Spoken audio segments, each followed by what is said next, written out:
सोचो, एक ऐसी जगह जहां से वापस आना लगभग नामुमकिन था, जहां सिर्फ सजा नहीं, इंसान की रूह तोड़ दी जाती थी।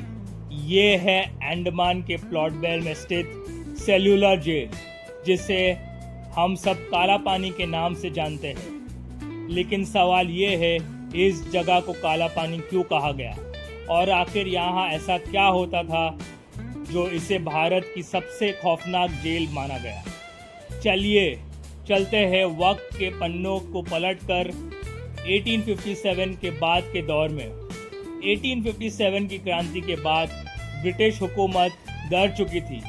उन्हें समझ आ गया था कि अगर इन क्रांतियों को भारत में रखा गया तो इनका असर और बढ़ेगा। इसलिए उन्होंने एक ऐसी जगह चुनी जो मेनलैंड से हजारों किलोमीटर दूर थी, अंडमान के सुनसान टापू। 1896 में इस जेल का निर्माण शुरू हुआ और 1906 तक कंप्लीट हुआ। इसका डिजाइन ही डर पैदा करने के लिए बनाया गया था। इस जेल में 7 विंग्स थे और हर विंग में 3 मंजिलें, टोटल 693 सेल्स। हर सेल सिर्फ एक कैदी के लिए, ना सामने कोई और कैदी दिखे, ना बात करने का मौका मिले। इसलिए इसका नाम पड़ा सेल्यूलर जेल। सेल्यूलर क्योंकि हर कैदी को अलग सेल में रखा जाता था। ब्रिटिश का मकसद साफ था, सिर्फ शरीर को नहीं, दिमाग को भी तोड़ना।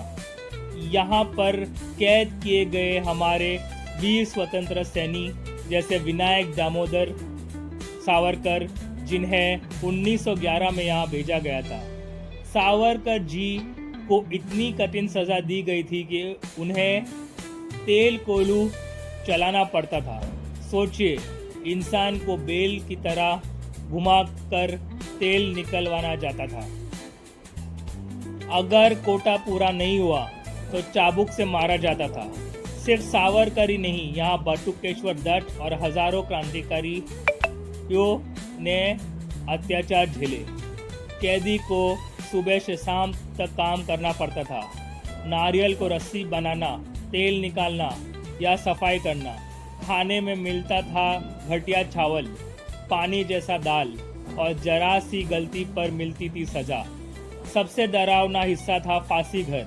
जेल के अंदर ही 3 लोगों को एक साथ फांसी देने का सिस्टम था और लाश को चुपचाप समुंदर में डाल दिया जाता था। ये सिर्फ जेल नहीं थी, ये ब्रिटिश अत्याचार का जिंदा सबूत थी।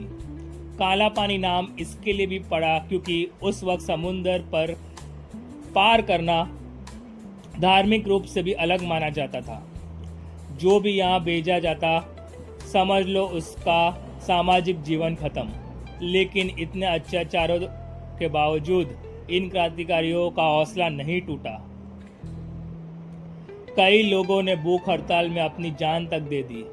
और फिर आया 1942, जब जापान ने अंडमान पर कब्जा कर लिया। 1943 में सुभाष चंद्र बोस यहाँ आए और अंडमान को स्वराज द्वीप का नाम दिया।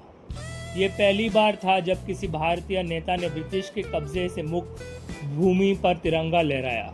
लेकिन आज़ादी के बाद इस जेल को तोड़ने की बात हुई। कुछ हिस्से तोड़ भी दिए गए, पर देश के लोगों ने मांग की इसे बचाया जाए ताकि आने वाली पीढ़ियां याद रखे कि आज़ादी की कीमत क्या होती है। आज सेल्यूलर जेल एक नेशनल मेमोरियल है। शाम को यहाँ लाइट और साउंड शो होता है जो उन शहीदों की कहानी सुनाता है।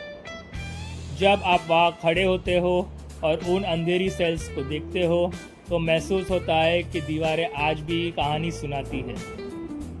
ये जगह सिर्फ टूरिज्म स्पॉट नहीं है, ये एक एहसास है, एक याद दिलाती है कि आज़ादी हमें बिना कीमत के नहीं मिली।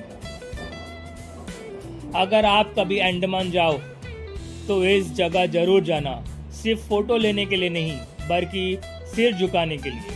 क्योंकि काला पानी सिर्फ एक जेल नहीं, भारत की इतिहास का सबसे गहरा जख्म है और शायद सबसे बड़ा गर्व भी।